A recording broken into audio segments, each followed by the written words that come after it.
Menores fazem rebelião e mantêm 3 reféns na Fundação Casa de Itanhaém, no litoral de São Paulo.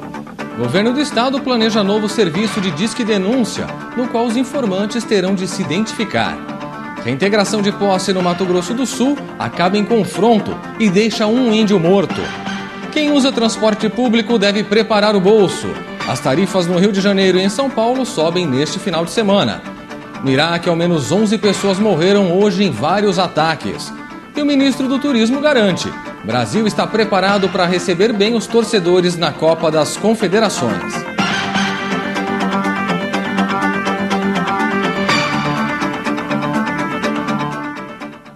Olá, boa noite. A gente começa essa edição falando de uma rebelião na Fundação Casa que aconteceu em Itanhaém, aqui no litoral de São Paulo. Cerca de 30 internos fizeram 3 funcionários reféns, entre eles o diretor da unidade. Um adolescente ferido foi encaminhado para o pronto-socorro. Essa rebelião começou quando os internos renderam 6 funcionários. Os jovens chegaram a atear fogo em partes de colchões. No começo da tarde, felizmente, os 3 funcionários que eram feitos reféns foram liberados. E veja essa, o governo do estado de São Paulo está planejando criar um novo serviço de Disque Denúncia. O grande problema é que, para receber a recompensa, os informantes vão ter de se identificar. O governo de São Paulo confirmou que o projeto está sendo estudado e deve ser concluído rapidamente. Um decreto assinado em 2002 criou o Programa Estadual de Recompensa. O teto do prêmio a ser pago é de R$50 mil. Não se sabe ainda se a recompensa será entregue para informações sobre qualquer tipo de crime ou para alguns específicos. Atualmente, o Estado tem um serviço de delação de crimes em parceria com uma ONG, o Disque Denúncia, mas a pessoa repassa as informações de forma anônima. Pois é, a gente se pergunta o seguinte: se a pessoa passa informações de forma anônima, como é que ela vai se identificar? Quem é que vai garantir depois a segurança desse informante? Porque se a polícia e o governo, de um modo geral, não garante nem a segurança dos cidadãos comuns, imagina de alguém que denuncia um crime. Fica aí a bola para o nosso governo pensar melhor nesse tipo de ação. Bom, a justiça decidiu que Carlos Eduardo Nunes, que é acusado de matar o cartunista Glauco Vilas Boas, e também o filho dele, Raoni, deverá ser submetido à avaliação de uma junta médica, que dirá se ele deve ser solto. A juíza Thelma Alves vai se basear nos laudos para analisar esse caso. Lembrando que no mês passado, ela havia afirmado que a liberação de Cadu tinha sido respaldo médico. Aliás, tinha tido respaldo médico. Carlos Eduardo cumpre pena numa clínica psiquiátrica em Goiânia. A justiça considera o réu inimputável. Isso quer dizer que, para os magistrados, Cadu não tinha condições de compreender o que estava fazendo quando cometeu esse duplo assassinato. No Mato Grosso do Sul, o governo estadual garantiu, por meio de nota, que a polícia não usou munição letal numa reintegração de posse. O confronto aconteceu numa fazenda ocupada por índios em Sidrolândia.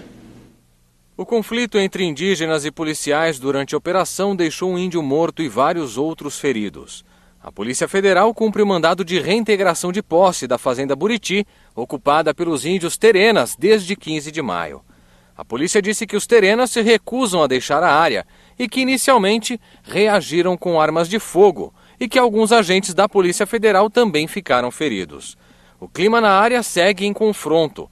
PMs usaram balas de borracha e bombas de efeito moral para tentar controlar e retirar do local os índios, que revidaram atirando pedras. O Hospital Hermília Silvério Barbosa, em Sidrolândia, confirmou a morte e a transferência de um dos feridos para a Santa Casa, em Campo Grande. Outros 3 indígenas permanecem hospitalizados em Sidrolândia. E o acesso a essa propriedade está bloqueado. Foram encaminhados para o local 4 ônibus e pelo menos 10 viaturas da Polícia Federal, além de 2 do Corpo de Bombeiros. Vamos mudar de assunto e falar agora de transporte. Os furtos nos trens e nas estações do metrô e também da CPTM em São Paulo mais que dobraram entre janeiro e abril desse ano. Isso em relação ao mesmo período do ano passado. Segundo dados da Secretaria da Segurança Pública, o número de furtos saltou de 852 para 1.945 casos, aumento de 128%. No comparativo entre o mesmo mês de cada ano, abril registrou a maior alta do ano. Foram contabilizados 719 casos neste ano, contra 260 em 2012. O principal alvo dos criminosos são os celulares e as carteiras das vítimas. O ladrão aproveita a distração da pessoa para agir. Dispensa a gente dizer que o passageiro precisa de mais segurança no transporte. Até porque a gente paga caro e vai pagar ainda mais caro, porque no domingo agora, dia 2, as passagens de trens da CPTM e também do metrô vão subir para R$ 3,20. O que também vai aumentar são as tarifas dos ônibus no Rio de Janeiro e também em São Paulo. Agora são 11 capitais que elevaram as passagens só esse ano. Os preços das tarifas de ônibus aumentaram em Aracaju, Curitiba, Fortaleza, Goiânia, João Pessoa, Manaus, Natal, Recife, Rio de Janeiro, São Paulo e Vitória. O aumento mais recente ocorreu na capital fluminense, onde a tarifa de ônibus passa a vigorar a partir de 1º de junho, com um acréscimo de 7,2%. O preço passou de R$ 2,75 para R$ 2,95. Na capital paulista, o novo valor da tarifa, que passou de R$ 3,00 para R$ 3,20, também começa a valer em junho. Um helicóptero caiu hoje a 109 quilômetros de Fortaleza. No acidente, 6 pessoas ficaram feridas. A aeronave era conduzida pelo presidente do Grupo Marquise, José Carlos Pontes, que levava familiares para uma propriedade na Serra de Guaramiranga. A polícia investiga as causas desse acidente. E o corpo do piloto Cauã Michelino, de 31 anos, será sepultado nesta sexta-feira no cemitério Parque dos Girassóis, em Parelheiros, na zona sul de São Paulo. Ele morreu carbonizado depois que o avião monomotor que pilotava caiu e explodiu na tarde desta quarta-feira em Sorocaba, no interior de São Paulo. O acidente aconteceu no bairro residencial de São Guilherme, na zona norte de Sorocaba. Antes de cair, a aeronave ainda se chocou em 2 árvores e parte de uma residência. As chamas se espalharam pela rua e também atingiram 2 casas, mas nenhum morador ficou ferido. Homens do Corpo de Bombeiros, policiais militares, equipes médicas do SAMU e guardas civis municipais trabalharam na ocorrência. O avião monomotor saiu do aeroporto de Sorocaba e tinha como destino a cidade de Jundiaí, também no interior. Minutos após decolar, a aeronave caiu bem no meio da rua. Após os trabalhos para apagar as chamas, os bombeiros e policiais militares encontraram, junto aos documentos do copiloto Fernando, um bilhete de sua mulher desejando boa sorte na viagem. A área ficou isolada até o término da perícia. As causas do acidente serão investigadas pelo SERIPA, Serviço Regional de Investigação e Prevenção de Acidentes. O copiloto Fernando Moreira, de 34 anos, que também estava na aeronave, foi sepultado na tarde de hoje na zona norte de São Paulo. A Agência Nacional de Aviação Civil, a ANAC, e a Secretaria de Aviação Civil divulgaram a minuta do edital de concessão dos aeroportos do Galeão, que fica no Rio de Janeiro, e também de Confins, em Minas Gerais. Esse documento será levado agora para audiência pública, a partir de amanhã. As definições foram apresentadas nesta quarta-feira pelo ministro da Secretaria de Aviação Civil, Moreira Franco. O leilão de ambos está previsto para 30 de outubro. O edital do aeroporto Antônio Carlos Jobim, o Galeão, vai exigir da empresa vencedora um plano especial de gestão para a Copa de 2014 e investimentos efetivos em obras para as Olimpíadas em 2016.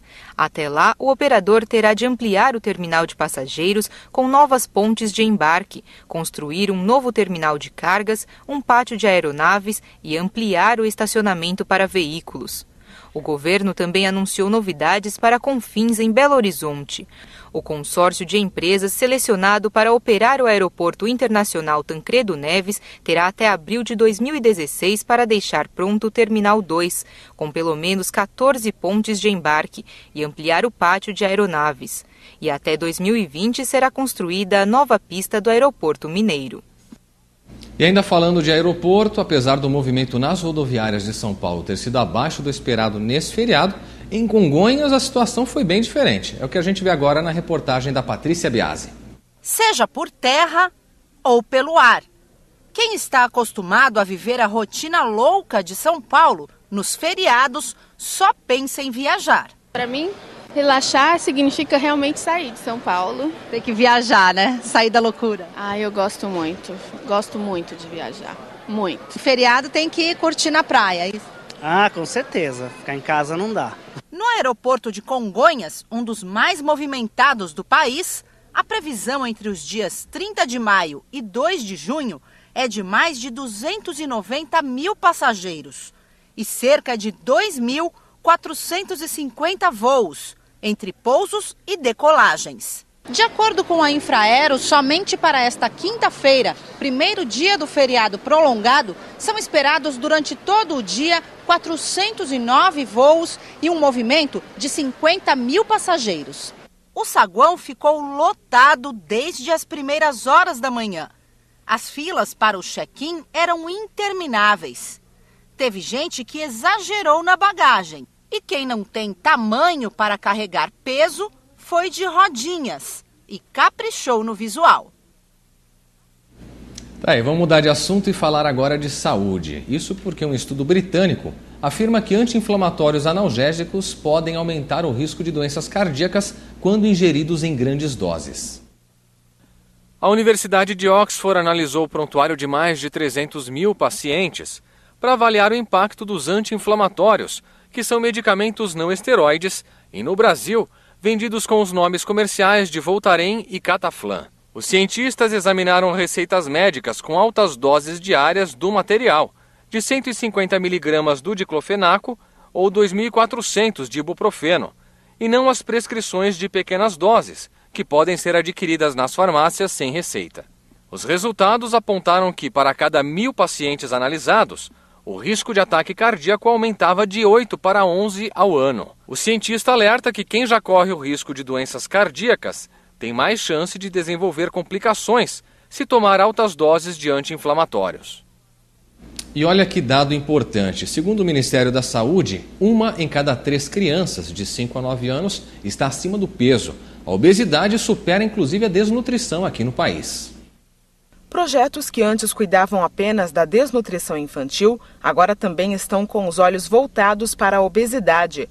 As visitas de voluntários e as orientações às mães sempre são bem-vindas. Eu vou levar ele na médica e vou mandar ela passar uma dieta para ele, alguma coisa para resolver isso. Criança que é obesa agora, futuramente ela terá sérios problemas, né? Então a gente tem que orientar as mães agora para que ele não seja um futuro obeso. A obesidade infantil cresceu nos últimos anos. 1 em cada 3 crianças de 5 a 9 anos está com sobrepeso, segundo dados do Ministério da Saúde. Elas podem sofrer de pressão alta, vir a ter diabetes, complicações cardíacas. Então, isso tudo tem que ser levado em consideração e é um alerta, né, para os pais tomarem cuidado com o que oferecem para os filhos. A geração fast food do hambúrguer mais refrigerante e batata frita, aí dá nesse problema aí. E ainda falando de saúde, tem um outro alerta, uma questão extremamente importante. Isso porque a Sociedade Brasileira de Cardiologia lançou uma campanha nacional para alertar crianças e adolescentes sobre os efeitos do cigarro no organismo. Familiares também receberam orientações. Uma das ações foi realizada nesta estação de metrô em São Paulo. Nesta quarta-feira, mais de 200 pessoas puderam medir a pressão arterial, verificar o colesterol e o nível de açúcar no sangue. Pais e educadores receberam informações das consequências do fumo passivo para a saúde. O tabagismo passivo, ele mata 7 pessoas por hora. As crianças que convivem com o pai fumante ou mãe fumante, elas têm muito mais chance de se tornarem dependentes. E já que a gente tocou nesse assunto, amanhã é comemorado o Dia Mundial Sem Tabaco. Esse ano as atenções se voltam para os fumantes passivos, como a gente acabou de ver na matéria aí. São aqueles que não consomem o cigarro, mas inalam a fumaça de quem fuma.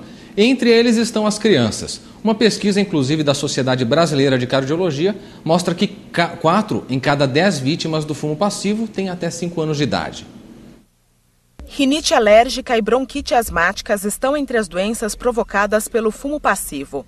Maria começou a fumar aos 14 anos de idade por influência da família e nunca parou, mesmo quando estava grávida dos 2 filhos. Eles nasceram com problemas respiratórios e a nicotina presente no leite materno pode ter agravado as doenças.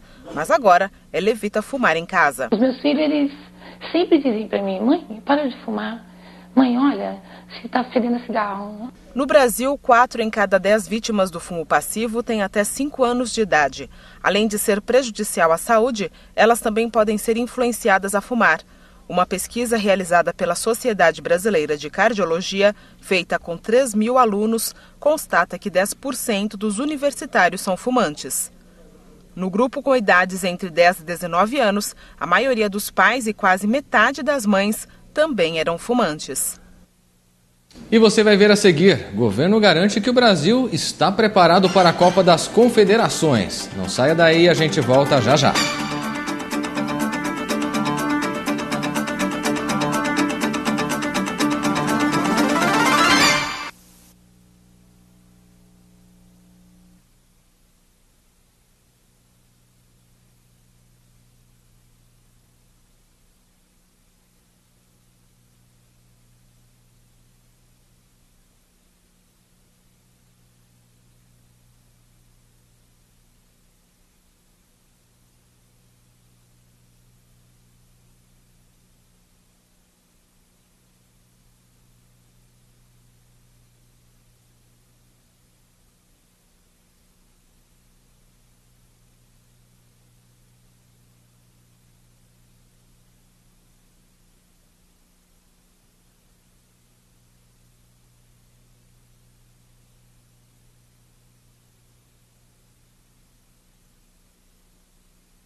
A gente fala agora dos destaques internacionais. No Iraque, pelo menos 11 pessoas morreram hoje em diferentes atentados. Só nesta semana, a onda de violência já deixou mais de 160 mortos. Na manhã desta quinta-feira, a explosão de um carro-bomba no nordeste de Bagdá deixou 4 mortos e mais de 10 feridos, enquanto outro veículo carregado de explosivos foi detonado no centro da capital, provocando a morte de 2 pessoas e ferindo outras 10. Segundo as autoridades, 2 policiais de fronteira também caíram em uma emboscada na principal estrada entre o Iraque e a Jordânia e morreram baleados. Nos últimos 2 meses, mais de 1.000 pessoas morreram no Iraque vítimas da violência. As informações são dos serviços médicos e de segurança. O bebê que foi resgatado no encanamento do esgoto de um apartamento na China recebeu alta do hospital hoje. A mãe deu à luz em segredo dentro do banheiro e a criança teria caído acidentalmente no cano. O recém-nascido, um menino com 2,8 kg, passa bem e não apresenta nenhuma sequela, segundo a imprensa local. A criança foi entregue aos familiares, mas não há confirmação se ela estaria com o pai ou os avós maternos. O caso ocorreu no último sábado, dia 25, quando uma mulher de 22 anos, a própria mãe da criança, avisou essa senhora, dona de uma residência próxima, sobre o choro de um neném vindo de dentro dos canos. Depois, a mulher reconheceu ser a mãe do bebê. Ela admitiu à polícia que tinha escondido a gravidez e dado à luz em segredo em um banheiro do condomínio em que vivia. O bebê teria escorregado ao sair do ventre e desceu pelo encanamento. Após tentar tirá-lo sem sucesso, a jovem alertou a vizinha, que chamou o serviço de emergência. O bebê teve ferimentos leves. A mãe renunciou à guarda da criança e não vai receber nenhuma punição, já que as autoridades entenderam o fato como um acidente. Essa história não está muito clara ainda não, mas pelo menos teve um final feliz. A criança sobreviveu e agora vai para uma família que vai cuidar direitinho, pelo menos é o que a gente espera. E o jovem acusado de matar a facadas um soldado em Londres compareceu nesta quinta-feira numa audiência na Corte de Magistrados de Westminster. Já o segundo suspeito do crime continua internado sob custódia policial. Um dos supostos autores do assassinato de um soldado em Londres compareceu nesta quinta-feira diante de um juiz britânico. Michael Adebayo, de 22 anos, ficou o tempo todo algemado e se pronunciou apenas para confirmar o nome, a data de nascimento e o endereço. O jovem britânico, de origem nigeriana, foi formalmente acusado de homicídio e posse de arma de fogo na noite de quarta-feira, depois de ter alta do hospital onde ficou 6 dias internado com ferimentos causados pela polícia. O segundo suspeito do crime, que também foi ferido no momento da detenção, continua internado sob custódia policial. Ambos foram filmados e fotografados por testemunhas logo após o ataque a Lee Rigby, no sudeste de Londres, no último dia 22. O oficial, de 25 anos, foi atropelado e atacado a facadas em plena luz do dia, perto de um quartel militar.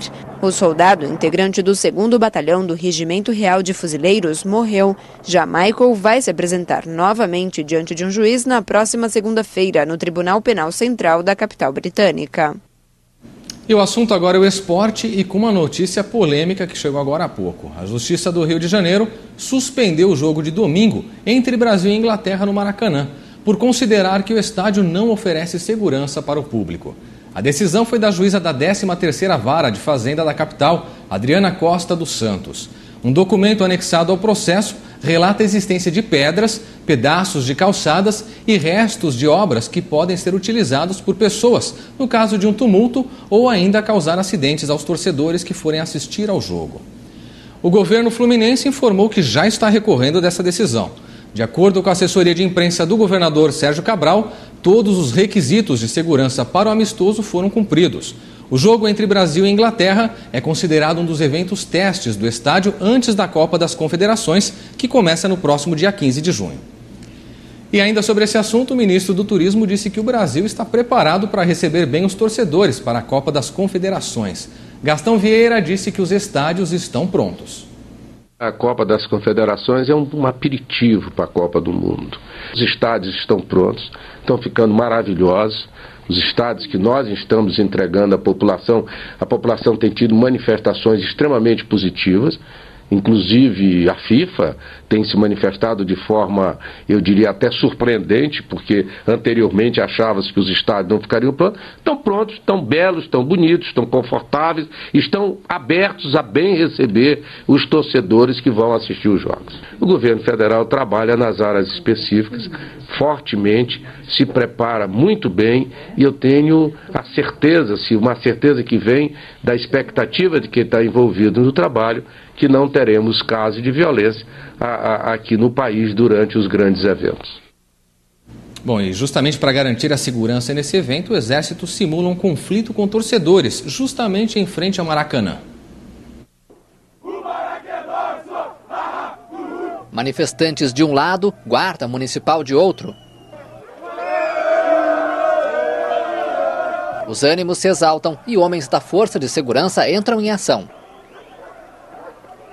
Tropas especializadas, com a ajuda de cachorros, dispersam os manifestantes.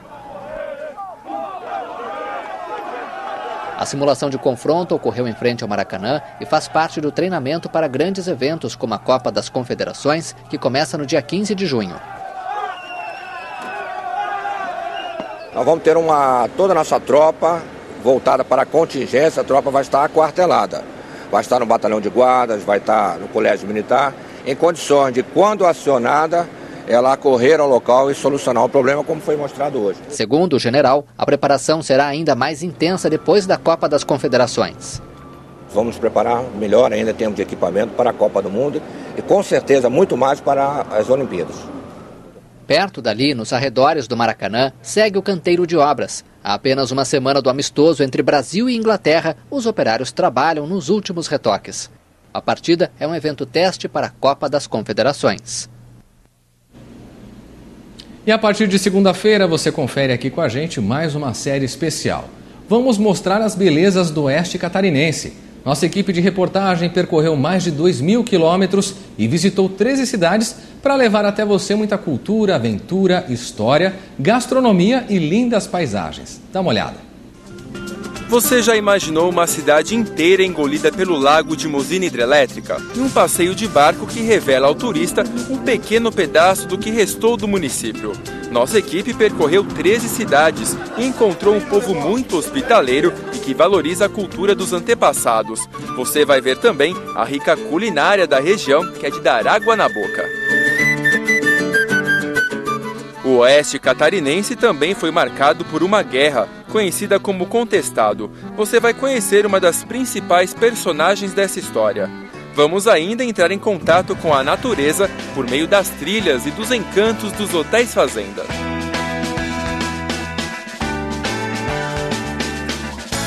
Já pensou andar de roupão no meio da rua tranquilamente? Sim, isso acontece e é um costume de uma dessas cidades que visitamos e que tem um parque termal que atrai milhares de turistas do Brasil e do exterior.